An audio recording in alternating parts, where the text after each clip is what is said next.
Provost and Cardinal George Chair at the University of St. Mary the Lake, Mundelein Seminary, and it's a great honor and privilege to welcome you to this morning's session of the Cardinal Meyer Lecture.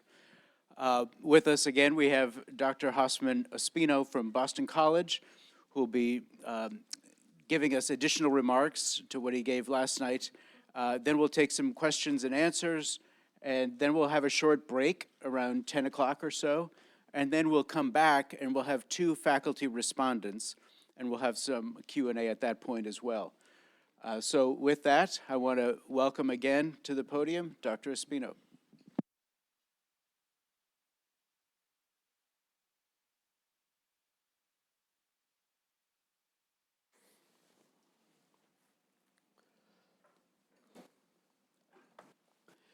Well, good morning, everyone.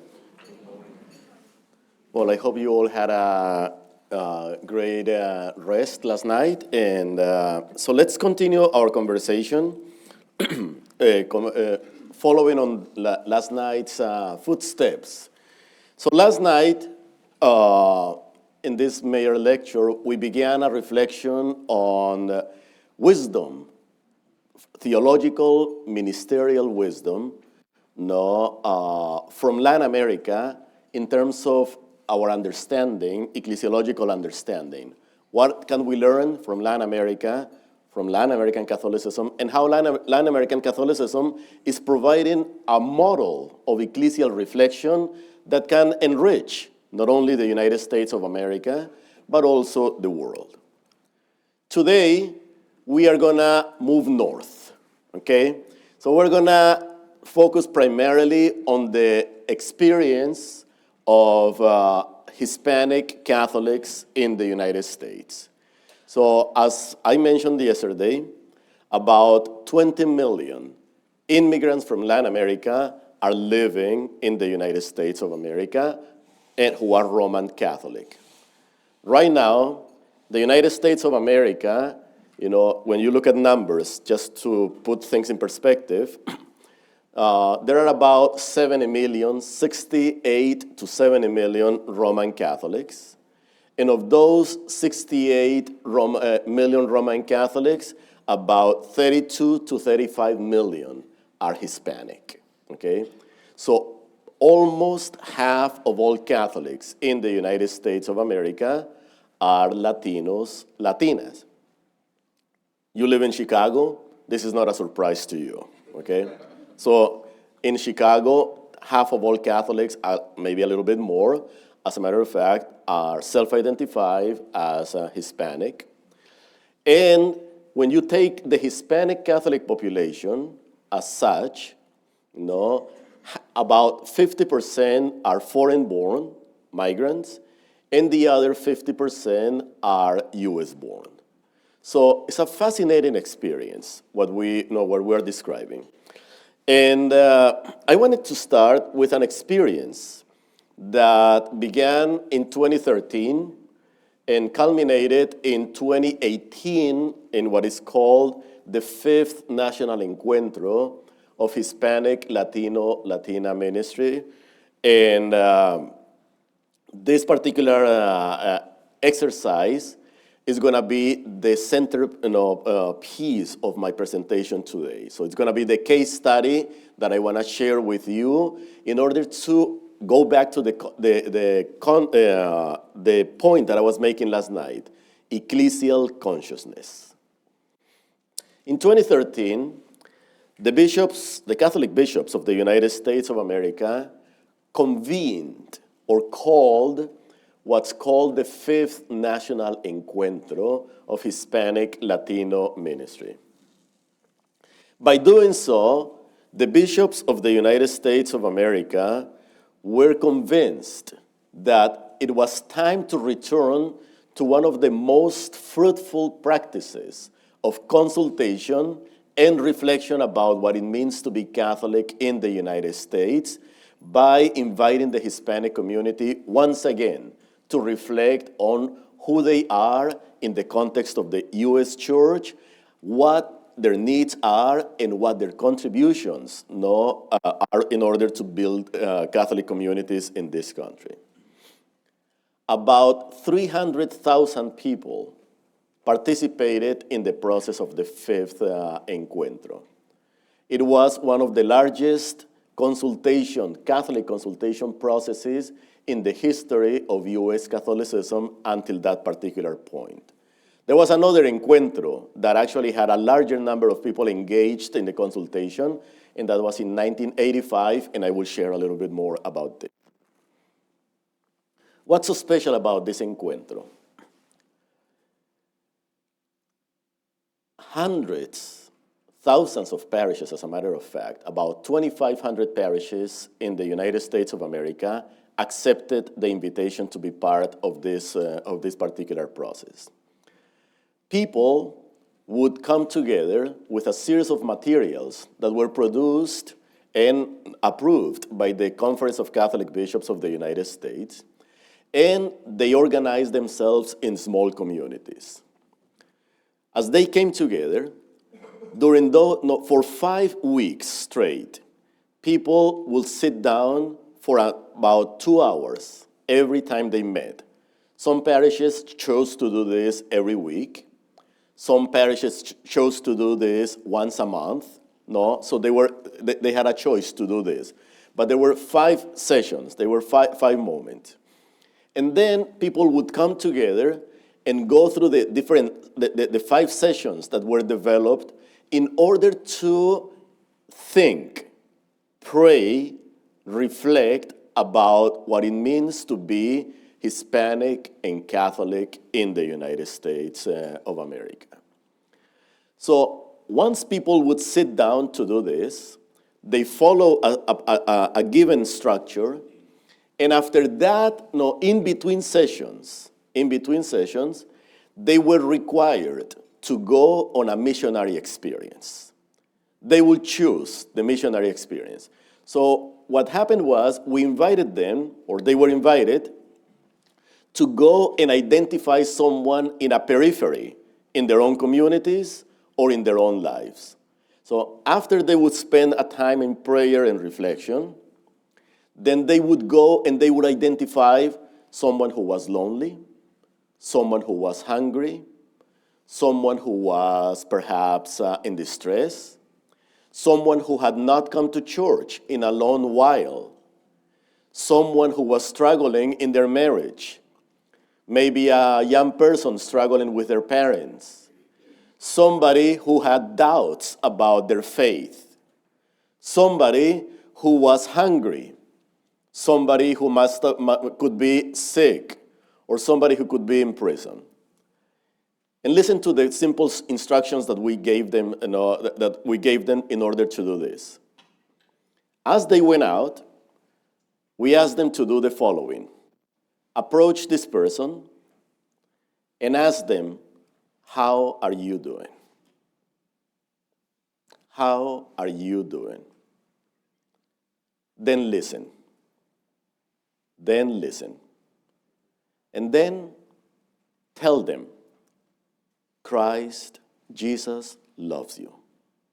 God loves you. And we in our church, in our parish, in our faith community, in our group, would love to welcome you, to invite you to be part of the activities that we may have, the Eucharist. The church is open for you. That's it. That's all they had to do. How are you doing? Listen. Christ loves you. And then an invitation. Let's come and celebrate. Let's come and celebrate what it means to be Catholic, particularly in the Eucharist. 300,000 people for a period of 2 years were doing this throughout the United States. Many of us perhaps never heard of that. Some of us in here. Did anybody participate in the process of the fifth Encuentro in here? We got 1 person, 2, 3, a few, okay? When I say we, I was part of the core committee that designed the process of the fifth Encuentro. I was invited by the USCCB to be part of this particular experience. We worked closely under the leadership of Alejandro Alejandro Aguilera Titus, who is the director of the Office of Hispanic for Hispanic Affairs or Hispanic Ministry at the USCCB. There was a core team that worked together for a number of years preparing these resources. We worked together with bishops, we worked together with theologians, and eventually we expanded to work with diocesan directors of Hispanic ministry, regional leaders, parish leaders, and groups and leaders from other groups. So I wanted to begin with this, just to let you know that much of what happens in Hispanic ministry in the United States of America, happens almost in a rather quiet way, yet impactful, very impactful. Latinos, Latinas in the United States are renewing and transforming American Catholicism, not only by our presence, but also through practices like the Encuentros. And I want to dive a little bit deeper into this idea of the process of the fifth Encuentro. The National Encuentros of Hispanic Ministry in Context. As usual, we begin with your own work. In your own words, what does it mean to be a Hispanic Catholic person in the United States of America? Whether you are Hispanic or not, okay? What have you heard about Latinos? You got 3 minutes in your own groups. Please, go ahead at your tables.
Let us return to the larger group. And so let's hear from a few people briefly. What does it mean to be a Hispanic Catholic person in the United States? So anyone would like to share? Please. I was just sharing at our table that yesterday I met a Mexican gentleman, and he was telling me that his daughter, who was born here, but he's from a very thick Mexican culture, brought her boyfriend to be baptized at the vigil this Easter, like last weekend. But what's interesting is her boyfriend is not Mexican, and we were just talking, he is second generation nun in the U.S. So maybe they're playing an evangelization role here with our nuns. Very good. So we have this diversity of Latinos, Latinos who grew up in these Catholic traditions or Catholic households, and now actually they are expanding as they marry people outside the Latino community. They're also inviting people into the faith in their own way, certainly, not as immigrants, but they do it in their own way. Thank you. Anyone else? What does it mean to be a Hispanic, Latino person? I'm originally from Honduras. I lived my encounter with God when I was in Honduras, when I was a 15-year-old. Came here, brought by my parents when I was 16. And at that moment, I had trouble with that decision that was made. And it wasn't until I prayed and I found out that encounter that I had lived back in my land, it meant that God had a mission for me in this country. And besides being the place that obviously offer us opportunities to better our life, our families, our futures, I see that I'm a missionary to this land. Excellent. Bringing what I have received, the inheritance that I have received from those that have lived the faith in my land. Now I need to carry it here with my mission and my parish, and also, more importantly, with my own family that I'm building. Fabulous. A man with a mission, I really love that. So what does it mean to be a Latino, Latina person in the United States, Catholic in the United States? Someone who's been led by God to build the church, to build community in the United States. Thank you. One more person, quizás, perhaps? Yes. I would say it's living between two flags, being comfortable being in between borders, culture, your faith. I think, and then owning that and growing from that. But is accepting that it's an in between space, and that's the space you're allowed to grow, and that's where the newness, and that's where, like you were saying, can be this force, but it's owning it and not asking for permission to own it. Fabulous. It's life in between, So Father Virgilio Elizondo, Latino Mexican-American theologian, wrote a book called The Future is Mestizo. And in that book, Father Elizondo reflected on the fact, being Mexican-American, that when he was in the United States of America, because he was Latino, he was not considered fully American. When he went to Mexico, he was not considered fully Mexican. So his entire life unfolded in this in-between. But rather than regretting being in the in-between, he said, we are both, and that is a sign of strength. And that's how he moved his life, and he moved forward. Well, there's a lot that we can say about Latinos, Latinas in this country, and this gives us a good sense. If you already noticed where we begin, the question leads to identity. And once again, as we did last night, the 1950s, the middle of the 20th century, was a period of time in the United States of America for Latinos to wrestle with questions of who we are. So, with the Second Vatican Council, in 1962-1965, the Catholic Church embraced a vision of evangelization sustained by a spirit of listening, dialogue, and renewal. Historian John O'Malley reminded us that the Second Vatican Council was primarily a pastoral council, a pastoral methodology, a methodology of listening, of dialogue, of renewal, grounded in historical consciousness. In the 1960s, several social intellectual, and ecclesial movements inspired Hispanic Catholics to inquire, what does it mean to be Hispanic and Catholic in the United States of America? A growing Hispanic Catholic consciousness solidifies in the late 1960s and the early 1970s, and much of it was inspired by a reception of the Second Vatican Council. That reception that we discussed last night in Latin America spilled over into the Northeast, into the United States, largely through the migration of many Latinos and the conversations that Hispanics in the United States were having with Latin American Catholics. At least 5 streams of Hispanic Catholic consciousness can be identified as Latinos were making sense of what it means to be Hispanic and Catholic. 1, U.S. Hispanic Catholic theology.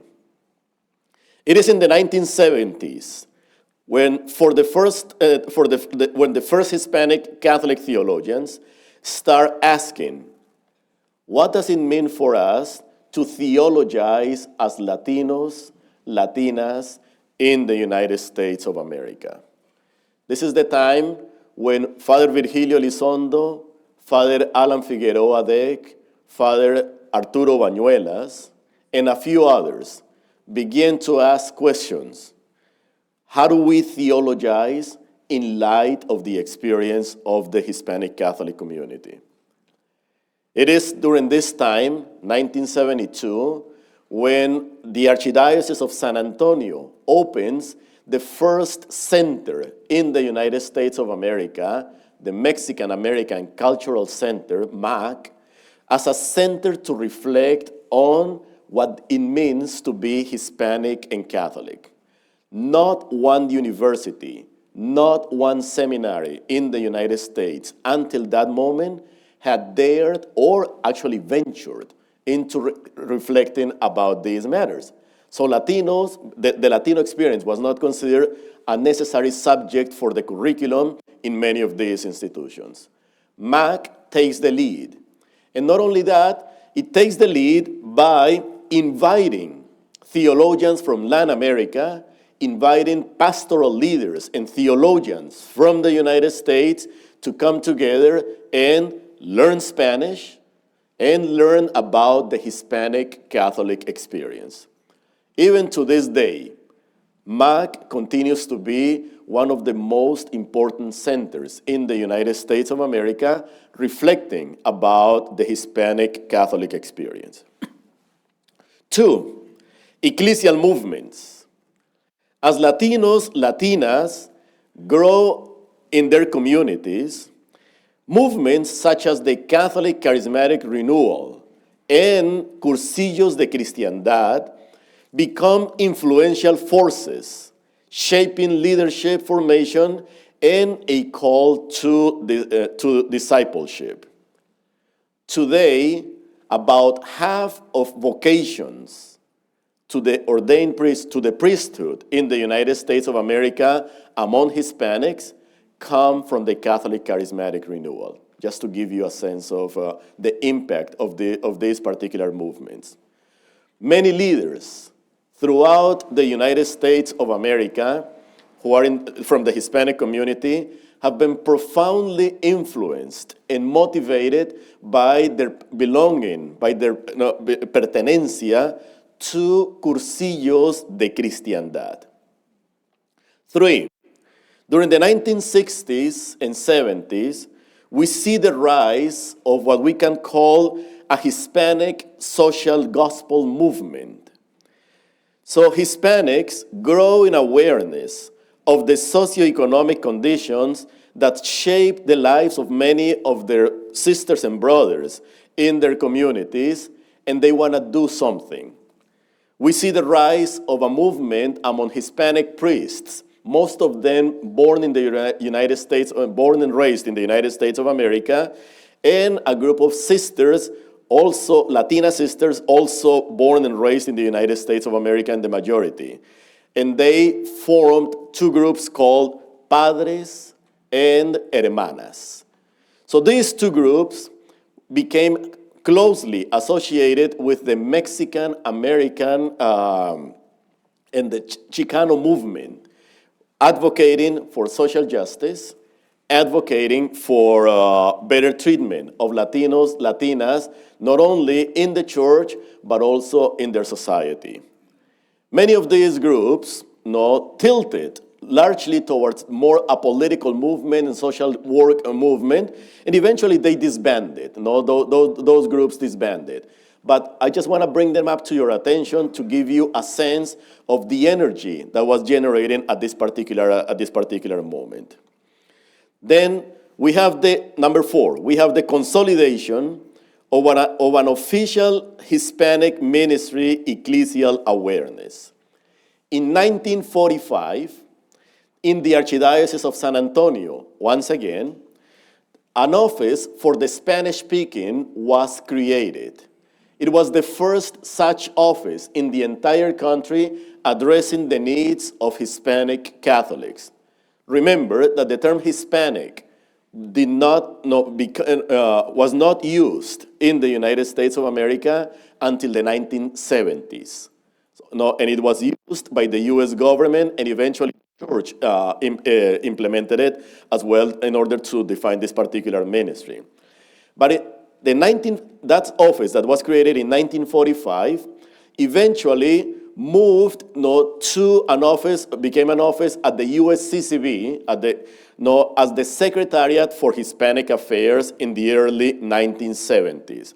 With that, it triggered also the creation of diocesan offices for Hispanic ministry in different parts of the United States, and regional offices for Hispanic ministry in different parts of the country as well.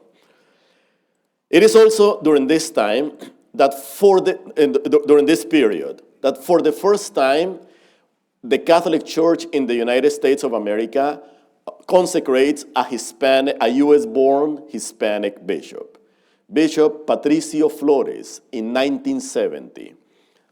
When I share this with my students, I always tell them that it took us about 470 years of presence in the United States of America to finally have a U.S.-born Latino bishop in this country.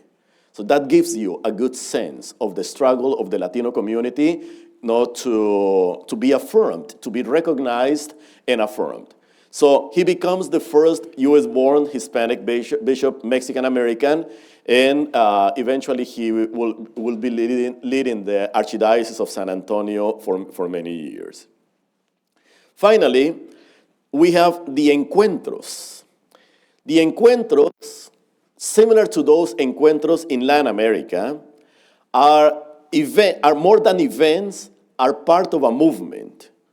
They are comunidad en marcha, community marching forward, moving forward, accepting the responsibility of being agents of evangelization. Hispanics, however, needed to understand their needs and as well as their gifts as they were building faith communities in the United States. The Encuentros were an important period, or form an important period of reflection for Latinos in the United States. There have been 5 encuentros in the recent history of Latino Catholics in this country: 1971, 1977, 1985, 2000, and 2018. Let me tell you a little bit about how these encuentros came to be. One of the priests who was working for CELAM in Latin America, in charge of forming bishops in the process of receiving and embracing the Second Vatican Council, Father Edgar Beltran, was invited to the United States of America in the early 1970s to help the Catholic Church in this country to address the needs of Latinos and to understand how to better respond to the Hispanic community. In the 1970s, there were about 7 million Hispanic people in the United States. Just to give you a sense, the vast majority of them at the time, Roman Catholic. Father Edgar Beltran began with a process of consultation, as usual. He went to different parts of the country. So he visited New York. And then when he spoke to the leaders of Hispanic ministry in New York, he learned about the needs of the Hispanic community. And then these people told him, we feel that we are alone as we try to respond to the needs of the Hispanic community in New York. Then he went to Chicago, and same conversation. The leaders of Hispanic ministry in Chicago named the needs of the Latino community: families, young people, evangelization, catechesis, spiritual accompaniment. People don't have jobs. People don't have enough education. They don't have visible leadership in the decision-making structures of the church.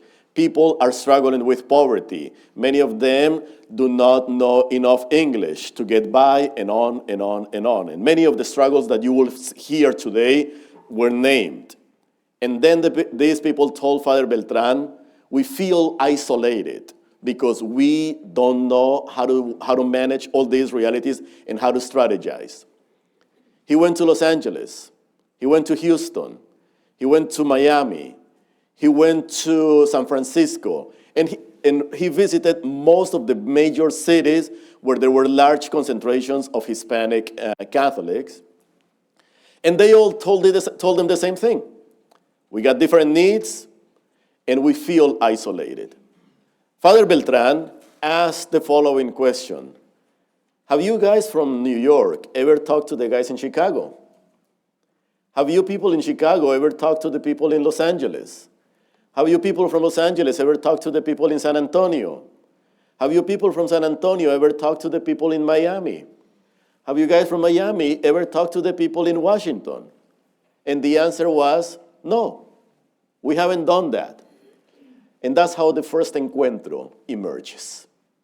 So Father Edgar Beltran coordinated that the leaders of Hispanic ministry from all these different places would come to Washington, D.C., and in 1971, led not only by Father Beltran, but also by Bishop Patricio Flores, they hosted the first ever national Encuentro of Hispanic ministry. What did they do in that first Encuentro of Hispanic ministry? They began to reflect about their needs. And they realized that in isolation, they will never be able to respond to a fast-growing population. But at the same time, they also began to reflect on the gifts of the Hispanic community. Hispanics were bringing a rich faith. Hispanics were bringing their children. They were bringing their hope and their desire to be Catholic in the United States. Latinos, according to this first Encuentro, had bought wholesale on the idea of the American dream.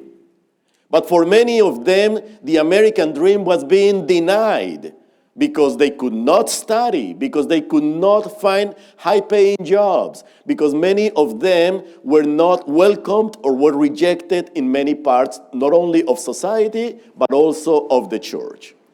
So Hispanics in this first Encuentro realized that they needed a national strategy to address the needs of Hispanic ministry, and that they could not do this only as Hispanics, but this needed to become a church-wide effort. Hispanic ministry should not, and is not just the ministry of Latinos towards Latinos, but it's the ministry of the Catholic Church lifting up the Hispanic community for the benefit of the entire Catholic Church in this country. So it was at this very time when we begin to see this Hispanic Catholic consciousness crystallizing. Who are we? 1971. The experience brought together about 400, close to 400 people in the United States. It was very positive. And then, you know what happens when something positive happens? You want to do it again. So Latinos said this time, we're going to do it again. And they did. They did it in 1977. They brought together, this time they doubled the number. The number approached, it was close to 1,000 people, leaders from different parts of the country. In the first meeting, the majority were priests and brothers, a few sisters. In the second Encuentro, there were more sisters and more lay leaders participating. This time, Hispanics had been emboldened by the idea of their presence in this country, and they focused on evangelization. What does it mean to evangelize as Hispanics? Notice the shift. In the first Encuentro, the question was, who are we? How are we being perceived? In the second Encuentro, Latinos see themselves as protagonists of evangelization, and they say, how can we evangelize the larger church? The motto of this second Encuentro was, Pueblo Hispano, Pueblo de Dios en Marcha. Hispanic people, people of God in march. The experience was so positive, and they decided to do it again. And this time, they added something that wasn't done in the early part of the Encuentros, in the first two Encuentros. They decided, we are going to go out to the communities and consult the communities. Rather than asking only priests and sisters and lay ministers in dioceses and parishes and theologians, what are the needs of the Hispanic community? Let's go out and ask Doña Maria, Don Jose, Pedro. Let's ask these people in their communities. Let's go to their churches. Let's go to their farms. Let's go to their inner city neighborhoods. Let's go to their barrios. And we are going to go and ask them, what are their needs and how they think they can support the work of evangelization in the Catholic Church. The consultation was an exciting success. 500,000 people were consulted in 2 years, in the 2 years leading to the third Encuentro process. It was one of the first exercises of synodality. Notice that Pope Francis began to speak about synodality in 2016. Latinos were doing synodality, much earlier than that, since the 1980s.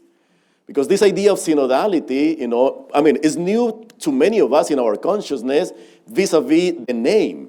But the truth is that this is the richness of this Latin American experience of encuentro and listening and consultation, and Latinos in the United States of America embrace this particular experience. 1985, a church that listens to Hispanics. This is the motto. This is the understanding. Pueblo Hispano, voz profética. Hispanic people, prophetic voice. Latinos in the third Encuentro rise to the occasion, and they choose to advance evangelization by listening to their own communities, by engaging in a synodal process, applying the concept anachronistically. They engage in a synodal process that yielded many fruits.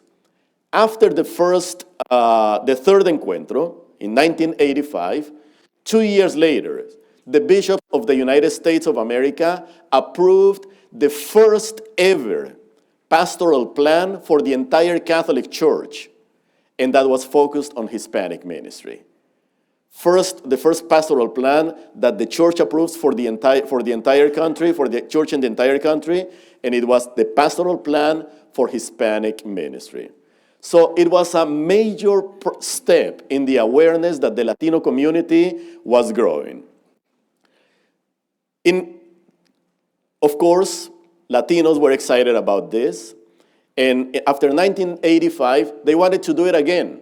They wanted to do it again in the early 1990s. And then after you engage 500,000 people, 500,000 people, of course, the bishops of the United States of America said, let's put the brakes a little bit on this, okay? This is getting too excited, but let's dwell on what is happening in here, okay? So it took time. The bishops, I think it was a wise decision in many ways. The bishops wanted to take the pastoral plan and see what effects the pastoral plan would have in dioceses and parishes throughout the United States. The effects were fabulous. More dioceses opened offices of Hispanic ministry. More universities began programs of training leaders in Hispanic ministry. More Catholic seminaries began hiring Latino faculty. How can you train the next generation of priests without having Latino faculty in a seminary? How can you train the next generation of pastoral leaders and theologians if you don't hire Latina faculty in universities and theologians? So after the third Encuentro, there was more intentionality about these particular matters. Also, we see an increase in the number of Hispanic priests coming from Latin America into the United States. So there was a larger effort, a more intentional effort to bring Latino priests to work with the Hispanic community. The downside of that was that the Catholic Church in the United States of America has over-relied on the work of international priests or the work of bringing seminarians from Latin America, and we have done still very little to cultivate vocations among Latinos who are born and raised in the United States of America to become priests, and Latinas to be religious sisters and brothers or to be lay ecclesial ministers, particularly those who are U.S. born. In 2000, because of the Jubilee, the idea was floated of doing a fourth Encuentro. But this time, the bishops decided to do a multicultural Encuentro to celebrate diversity. And that's what they did in Los Angeles in 2000. So there was a multicultural Encuentro. And Latinos, to be honest with you, when you speak with many Latino leaders, they said, this didn't taste like a Latino Encuentro, like an Encuentro of Hispanic ministry. We all love diversity, and this is a diverse church, and we need to celebrate diverse church. However, we are not done yet. We cannot simply go to the back seat, and wait and to see what happens. So that is why in 2013, the conversation begins in the Subcommittee for Hispanic Affairs at the USCCB, and eventually it grows until the bishops of the United States of America call the fifth Encuentro, this time returning to the idea of focusing on Hispanic Catholicism. The fifth Encuentro, 2018, is an Encuentro where we see Hispanic Catholics en salida, going forward. There is a missionary impulse. And the motto of this particular Encuentro is missionary disciples, witnesses of God's love. What led to the fifth Encuentro? What's the pastoral matrix that birthed the fifth Encuentro? In the second decade of the 21st century, several theological currents coincide, giving impetus to the idea of a new national Encuentro. I'm going to mention 5 of these currents. 1, Aparecida. So it should not be a surprise to any of us that Latinos in the United States of America were reading Aparecida. We do not have in this country an equivalent effort on the part of bishops coming together to think as bishops on the question of Hispanic ministry. So most of the efforts in the United States of America have been either led, or when bishops call them, these end up usually in pastoral letters, short pastoral letters, or they end up in some statements, or documents that are mostly internal to the leadership of the Latino community. But Aparecida has the appeal of being a roadmap for evangelization, not only in Latin America, but also for Latinos in the United States. The beauty of Aparecida is that it reclaims half a century of reflection by Selam and theological movements in Latin America that resonated with the experience of Latinos in the United States of America. 2, demographics. Hispanic demographics tilt. I think this is dying.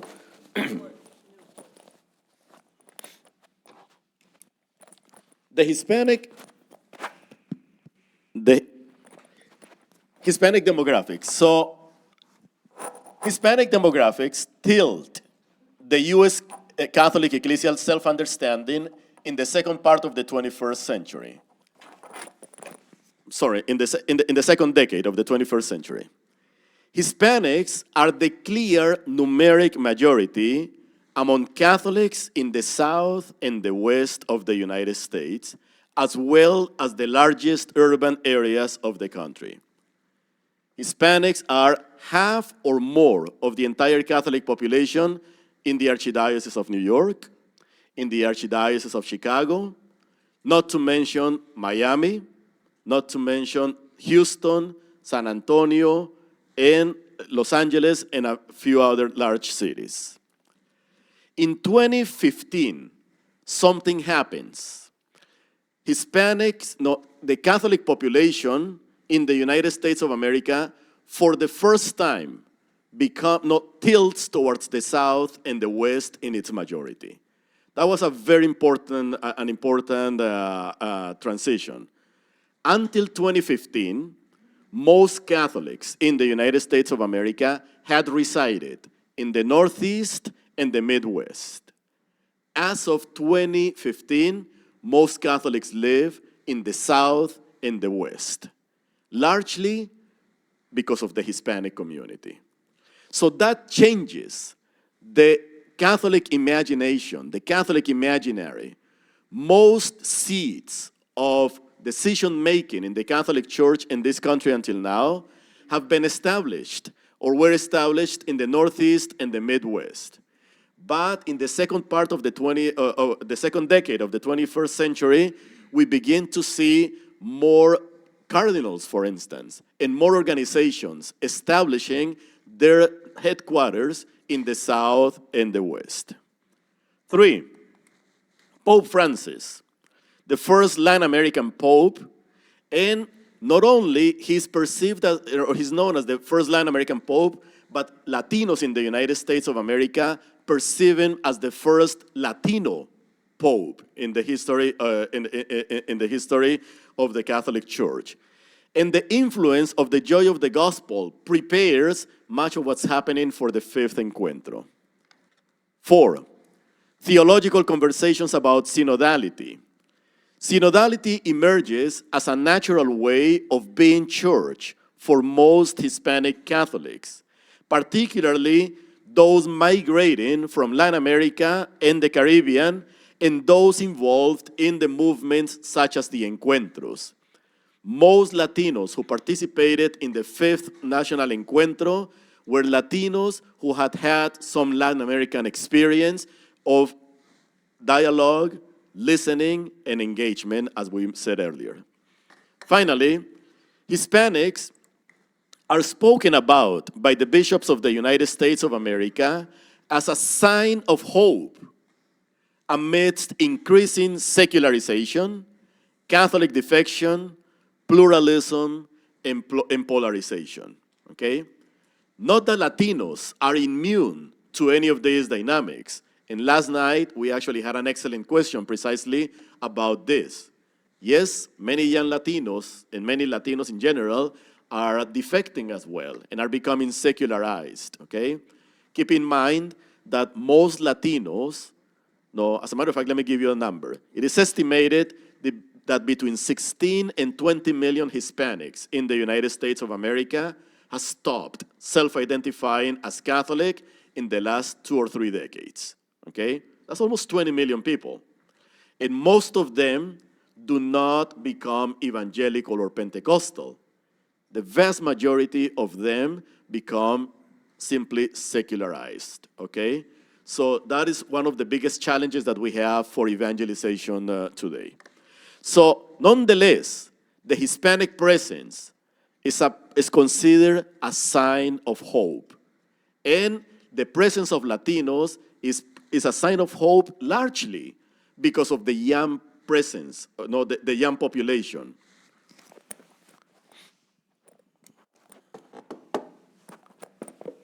Let's see if this one works better. No, so I can free my hands.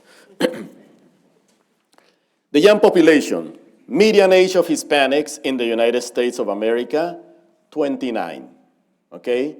2/3 of Latinos in the United States of America are younger than 30, just to give you a sense. The median age of white Catholics is 55, meaning 2/3 of of white Catholics are over the age of 45. So that should give us a sense of why the Catholic Church is looking at the Latino population as a sign of hope, particularly young people. If I were ever to invest in some aspect of ministry with many resources, it would be youth ministry and family life. That is a no-brainer for ministry. 3, theological pillars of the 2018 5th National Encuentro of Hispanic Ministry, Latino ministry. There still needs to be done a more formal theological reflection about the 5th Encuentro. I want to name several theological pillars or presuppositions that energize this important ecclesial process. And I'm going to go quickly through all these. The first one, the new evangelization. Hispanic Catholics have embraced the vision of a new evangelization, but they have done it through Hispanic eyes.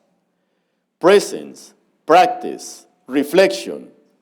One cannot understand the main contributions of Hispanic Catholics to the building of the U.S. Catholic experience unless one pays attention to the various spirit-led pastoral movements that sustain the faith and the lives of Hispanic Catholics in communities and in other groups.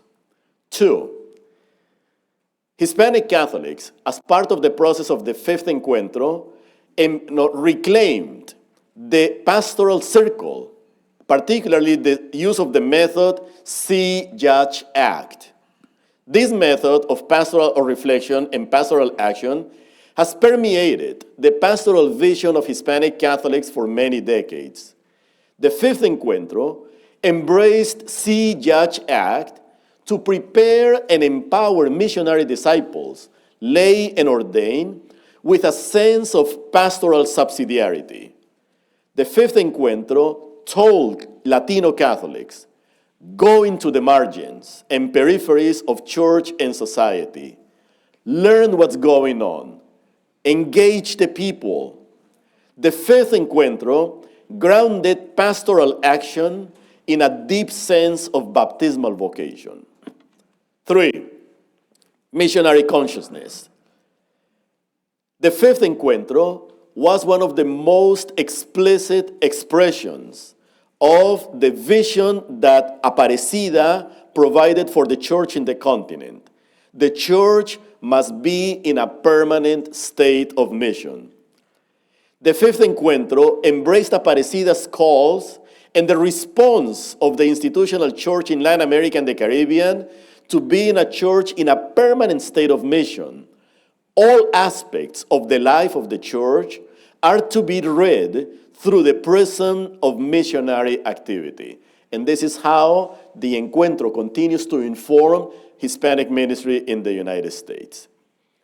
4, synodal practices grounded in the Hispanic experience are deeply informed by a Hispanic theology of culture.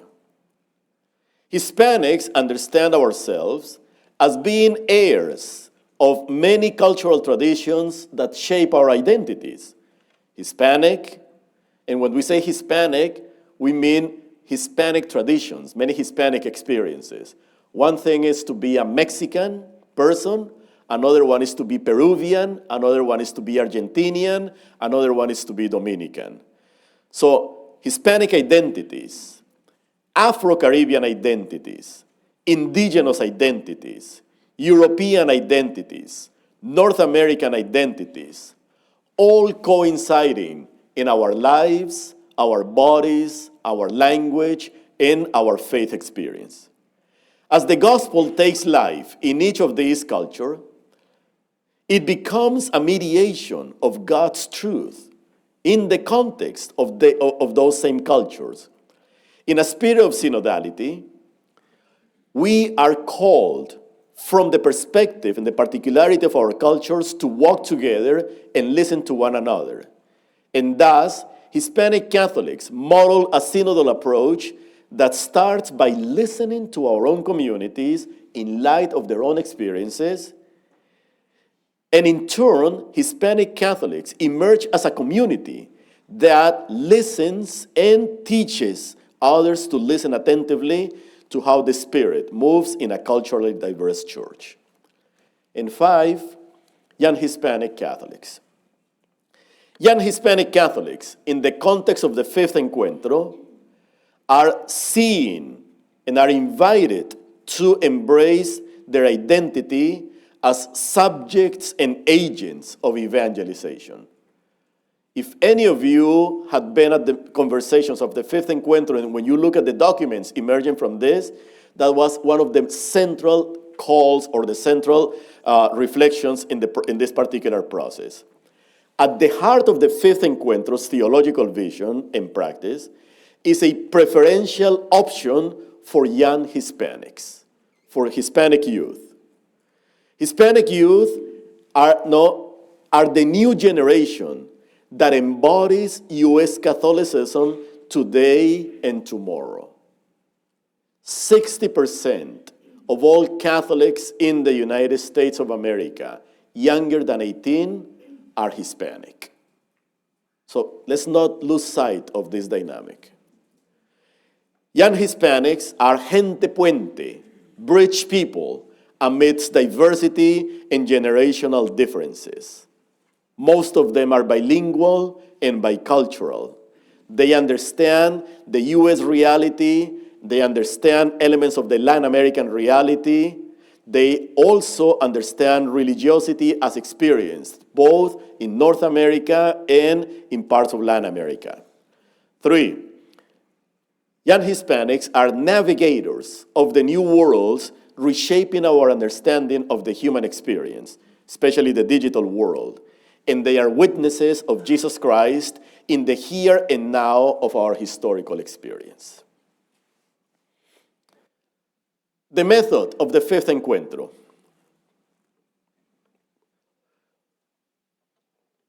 When we were working together in the process of the fifth Encuentro, we came together, a group of bishops, theologians, and pastoral leaders gathered in Boston. As a matter of fact, we gathered at Boston College. And we began to design the method for the Encuentro. And one of the most beautiful aspects of this was we did it in prayer. We prayed together, we read several documents, particularly the Joy of the Gospel. And as we were reading the Joy of the Gospel, we ran into this particular quote in number 25. Pope Francis said, "The church which goes forth is a community of missionary disciples who take the first step, who are involved and supportive, who bear fruit and rejoice." The Joy of the Gospel was redacted in Spanish. And I'm going to read it in Spanish because actually it has power. The words used in Spanish have a special power. La iglesia en salida. There's no way to capture that. La iglesia en salida es la comunidad de discípulos misioneros que primerean. That is a neologism that does not have an exact translation into English.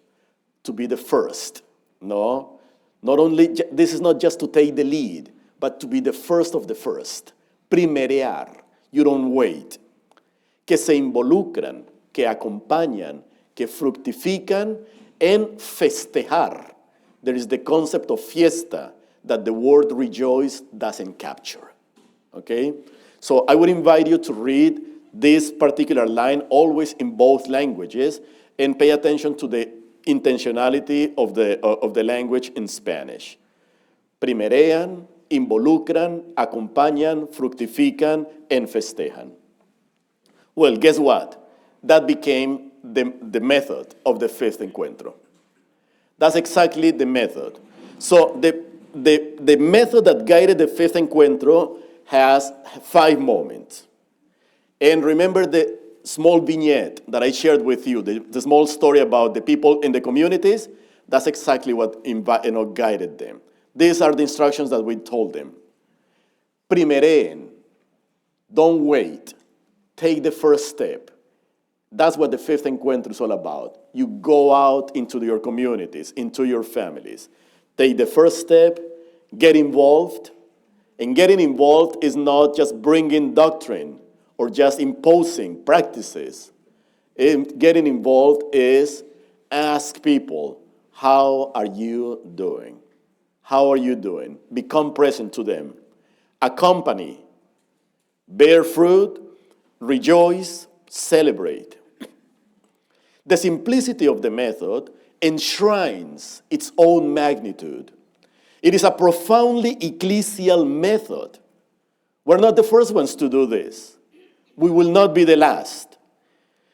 The method is profoundly ecclesial, and it doesn't ignore how human reality unfolds in lo cotidiano, the everyday.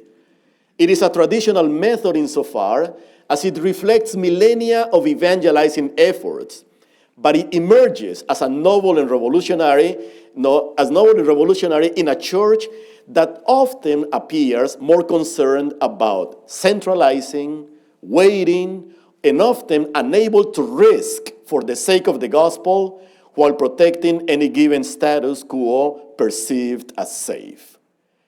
This model is risky, takes us out of our comfort zone, takes us out of the centers. It invites us to go forward, to go into the communities, even into those spaces that are considered dangerous, that are considered unsafe, or that are considered that are not part of the status quo of our everyday realities.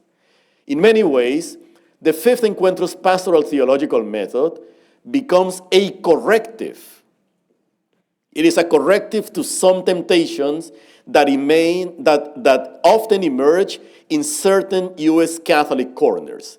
And I'm going to name a few of those temptations. Academicism is one of them. When we turn theological method mainly into an exercise of intellectual elucubration, then we lose sight of what theology is about. But not only that, fundamentalism is another temptation. Spiritualism, progressivism, traditionalism. So all these temptations are corrected by a very simple method that is pastoral and that comes from the grassroots community. The fifth encuentro's pastoral theological method opens the door to a fresher ecclesiological understanding that builds upon Lumen Gentium's affirmation that everything begins in our baptismal identity, and that the entire people of God, everyone, regardless of race, education, gender, social position, everyone is actively participating in the church's evangelizing mission. Witnessing many of the thousands of Hispanics who engaged in the process of the fifth encuentro was a confirmation that this ecclesiological vision is not just desirable, but it is possible for all. Implied in the fifth encuentro's theological methodological vision was a commitment to preferential options, particularly a preferential option for the poor and vulnerable living in physical and existential peripheries, and a preferential option for youth and the family. To conclude, what's the theological vision then, renewed vision for pastoral life that Latinos are offering through an exercise like the fifth Encuentro for Catholicism in this second part of the 21st century? The following three insights from the Hispanic Catholic experience captured well what amounts to a renewed vision. 1. Hispanic Catholics are gifting the larger ecclesial community with a sense of being church that is grounded in the reading of the gospel and the tradition that is insightfully contextualized. Hispanics are evangelizing as Hispanics, drawing from their own wells as Hispanic Catholics, as Catholics who are bringing their traditions and their roots from Latin America, from the Caribbean, and from North America. The Encuentros, particularly the third and the fifth Encuentro, have served as opportunities to actualize this vision through exercises of consultation, listening, discernment, service, missionary activity, and avivamiento, revival of individuals, groups, and entire communities. Hispanic Catholics continue to affirm that the particularity of our experience has much to say to the universality of the Catholic world precisely because of its particularity. The Encuentros remain crucial exercises of ecclesial life that brings us closer to the particularity in order to help everyone and appreciate more intentionally the Church's Catholicity. 2. Pastoral and practical theologians always ask perhaps one of the most important questions that every theological scholar and pastoral leader must ask, and that is, so what? What do we do with this? The fifth Encuentro was more than just an event or a mere series of gatherings. The fifth Encuentro was a clear milestone in the history of U.S. Catholicism that now finds life in several other ecclesial processes and pastoral instruments. One such process is the National Pastoral Plan for Hispanic Latino Ministry that was published by the bishops of the United States of America in 2023. How many of you have read the new pastoral plan for Hispanic ministry? Okay, we got 3 people. So homework, okay? Please, it is available online. You can read it. I mean, right now, future priests, pastoral leaders, theologians, if we're going to train people, if we're going to serve the people, the church in the 21st century, we need to become more aware of these particular documents, and reading the pastoral plan would be a good exercise. It is any good process of consultation needs to culminate in some sort of pastoral planning, and pastoral planning must be preceded always by an authentic process of consultation. A pastoral plan enshrines the wisdom of a community committed to synodal processes, and such is the case of the National Pastoral Plan for Hispanic Latino Ministry, published in 2023. A pastoral plan guarantees continuity in the process of discernment, implementing recommendations, and generating new venues of consultation. And finally, the fifth Encuentro has given us the opportunity to witness an ecclesial instance of traditioning. The people of God engaged in a constant exercise of pastoral action led by the Holy Spirit in the particularity of their communities, receives, discerns, and shares forward. What was received, discerned, and shared forward in the fifth Encuentro? 1, a pastoral theological vision for the church in order to be strong and remain relevant, and must be in the call to be in a permanent state of mission. 2, the confirmation that Hispanic Catholics are aware of their responsibility and will continue to define the present and future of U.S. Catholicism, during the rest of the 21st century. They will not do it alone. They will do it with the rest of the Catholic community and the many cultural families. Nonetheless, Hispanics are demonstrating through processes like this that we are already in the process of leading these reflections. 3, Hispanics are sharing forward a model of ecclesial listening, dialogue, and pastoral action that strongly evokes the core commitments of a synodal church and has been tested several times in order to enrich the U.S. Catholic experience. May these reflections on the 5th National Encuentro of Hispanic Latino Ministry serve as an inspiration for us to engage in similar processes in our own particular context. Thank you very much.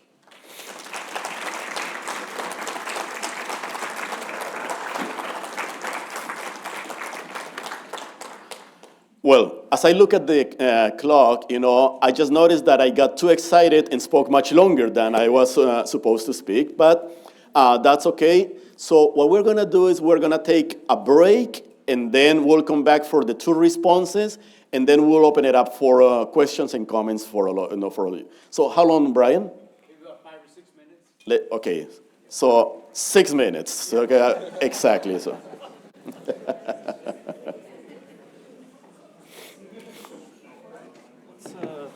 This one is